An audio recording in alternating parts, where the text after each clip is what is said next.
não, assim, na minha visão, grande parte do poker tá em ler o oponente, não tá não? Tá, mas ele é muito mais do que isso. A maior parte dele, ela é matemática. Ele é um jogo não somente matemático, mas ele é um jogo de estratégia e voltado à matemática. Por quê? Ele é um jogo de apostas e probabilidade. Qual que é a melhor mão do Texas Hold'em? Você sabe ou não? Par de as. Par de as, perfeito. 2 ases. A chance de você ganhar um par de as, em média, é 80% das vezes. Ou seja, ela é a melhor mão do jogo e ela vai ganhar 4 a cada 5 vezes. Uma em 5 eu perco com o par de as.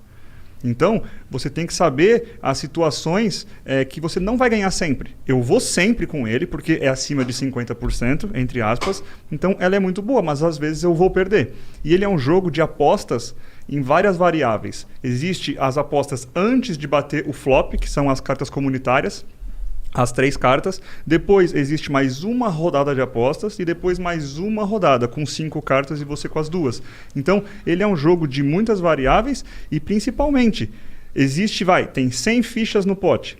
Eu aposto quanto para meio que roubar essas 100 fichas? Essa que é a parte de inteligência estratégica e matemática. Porque, por exemplo, eu posso apostar 20 fichas para roubar 100.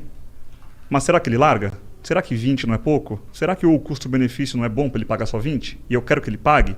Ou será que eu posso fazer 100? Porque aí, tem 100 e eu fiz mais 100. Ou será que eu posso fazer 400? Ou será que eu faço 4.000? Não faz sentido. Então, tudo começa a chegar em um equilíbrio de situações e de valores de apostas e de situações que você quer jogar ou não. Então, para isso, você tem que saber a matemática, mas você tem que saber... E a matemática, ela meio que influencia o psicológico do teu oponente. Porque aí você pode olhar a sua matemática, mas você não sabe a matemática que o cara tá passando na cabeça dele e você tenta adivinhar. É isso. É isso. É por isso que o jogo é muito estratégico, porque existe algumas mãos que são as mãos muito boas que eu vou sempre jogar. Que é o par de as, o par de rei, o par de dama, o as e rei. São mãos muito boas que eu vou jogar em qualquer situação. Mas, às vezes, eu vou jogar uma mão que é um 8 e 9 naipado, que é suited, que a gente chama, do mesmo naipe. Eu vou jogar, às vezes, um par de 2, que não é muito boa, mas que se eu acertar um 2 no flop e ele virar uma trinca, é uma mão muito forte. Então, tem tudo isso. É um jogo matemático de entendimento de jogo, mas você não precisa ser bom de matemática para você jogar. Inclusive, a maioria não é.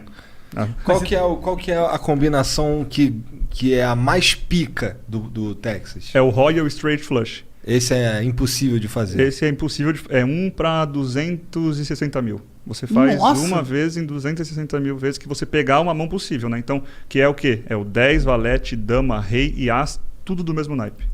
Entendi. Você já jogou algum campeonato e você teve um Royal? Sério? Mentira. Como que é? É tão raro que todo mundo mostra. Que você não precisa mostrar. Se eu aposto e você larga a sua mão, eu escondo a minha também. Eu puxo o pote e você não vê. Isso que é muito legal também. Ele não sabe se você blefou, se eu paguei. Então vai gerando uma situação ao longo das horas jogando que gera um level.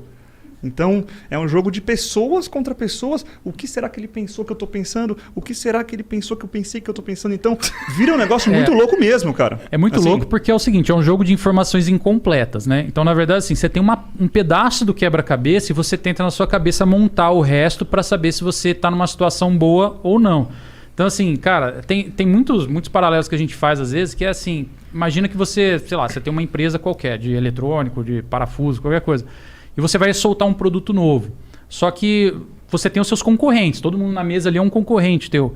E aí, cara, você tem que olhar todas as decisões que eles estão fazendo, só que você não sabe qual é a estratégia dele, qual é o produto que ele vai lançar, quando que ele vai lançar, tudo mais. Então, assim, você começa a ver andamentos do mercado ali na mesa e aí, quando chega a tua vez, você tenta tomar a sua melhor decisão possível baseada em poucos pedaços de informação.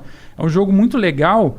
Porque até, por exemplo, ele é usado em diversas faculdades. Na Unicamp tem um curso que chama Fundamentos do Poker, que é uma cadeira eletiva, que um matemático, que é o Cristiano Torresan, né?